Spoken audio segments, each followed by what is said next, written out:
3 creamy and budget-friendly popsicle recipes for beginners, without condensed milk, without heavy cream, and without a blender. To check it out, just click the like button so you don't forget, and come with me. I'll start by adding 1½ cups of sugar. My cup is 240 milliliters, and the complete list of ingredients for all the recipes is in this video's description. Neutral stabilizer, which is essential to prevent ice crystals. 1 tablespoon. Mix the dry ingredients very well. Next, add 1 liter of whole milk and mix everything again. After mixing well, it's time to flavor the base.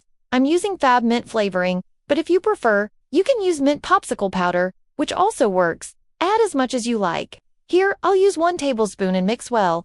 To give it that beautiful color you saw at the beginning of the video, I'll use soft gel food coloring in mint green. Add the coloring little by little until you reach the desired shade, and it turned out like this. Now I'll set it aside and teach you how to make that effect inside the bag that I showed at the beginning of the video. To create that nice effect, I placed 5 grams of white coating chocolate in each bag. This bag is size 5 by 24. It's the type that can be heated, melted in a double boiler, or in the microwave. In the microwave, heat it 10 seconds at a time. Then just spread the chocolate, just a little, only to give that cool effect. Use your fingers to scrunch the bag like this. When you pour the liquid, it'll look swirled and really pretty. In each bag, I'll add 100 milliliters of the base. And this is a way for you to decorate the popsicle and make it more appealing to customers, spending very little. Tell me in the comments what you think of this idea. A creamy popsicle, easy to make, super cheap, and refreshing for this hot weather. The yield was 10 units, and that was the first recipe. Now let's go to the second one, which is also unmissable. The second recipe is this popsicle that turns out super creamy with only 3 ingredients and no stabilizer. Can you believe it? Come check it out. The first step is to make the syrup. With the pan off the heat, I'll add 1½ cups of sugar. Spread it out, turn the heat to medium, and wait for it to start melting. Once it starts to melt, stir to help the sugar dissolve faster. Meanwhile, in 300 milliliters of water, add 2½ tablespoons of cornstarch. Mix until fully dissolved and set aside. When the sugar reaches this point, it's time to add the milk. Add 1 liter of whole milk at room temperature. At this point, the sugar will harden, but don't worry, it'll melt again.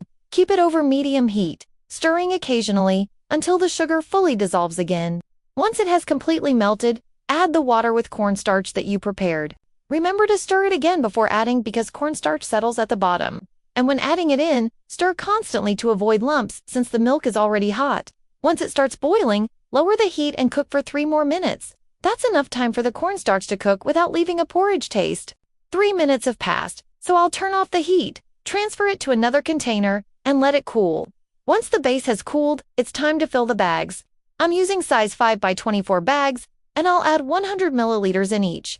And this is that famous caramel milk popsicle from back in the day. Do you remember? It's delicious, super creamy, and I'll show you the results. If you're new here and love popsicles, I invite you to subscribe and hit the notification bell, because we have new videos every single day. And if you want to make it even better, you can add vanilla extract or even a cinnamon stick while the milk is boiling with the caramel. It'll be delicious.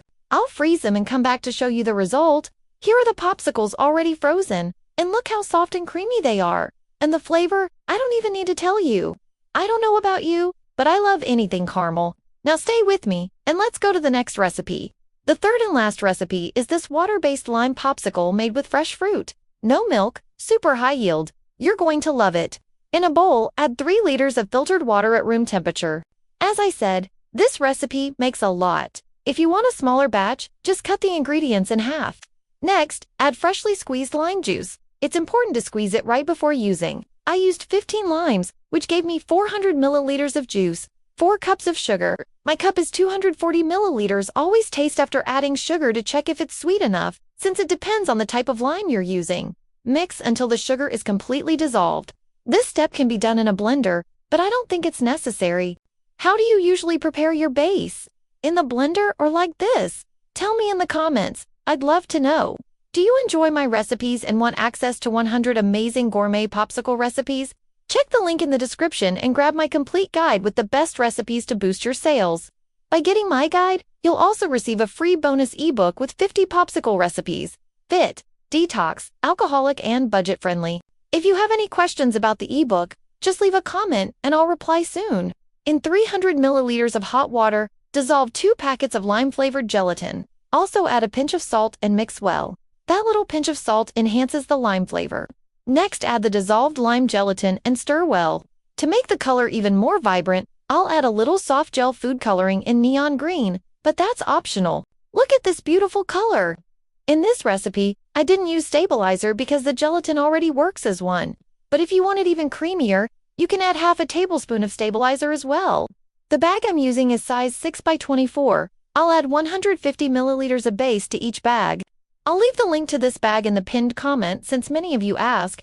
It's great quality and very resistant. I've never found any bag with leaks. I've already finished filling all the bags, and you'll be surprised at how many it makes. With the 6 by 24 bag, at 150 milliliters each, I got 25 popsicles. If you use a smaller, slimmer bag and add 100 milliliters, it'll make even more. I'll freeze them and come back to show you the final result. And here they are, already frozen. Once frozen, the color becomes a little lighter. But the lime flavor is simply perfect, refreshing, and not bitter.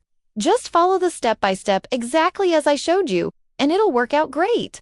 Look at this close-up result. If you're going to make this recipe, tell me in the comments. And once you try it, come back and let me know what you thought. I really hope you enjoyed these 3 super affordable recipes. Tell me which one was your favorite and which one you'll try. That's it for today. Big kiss, and see you in the next video.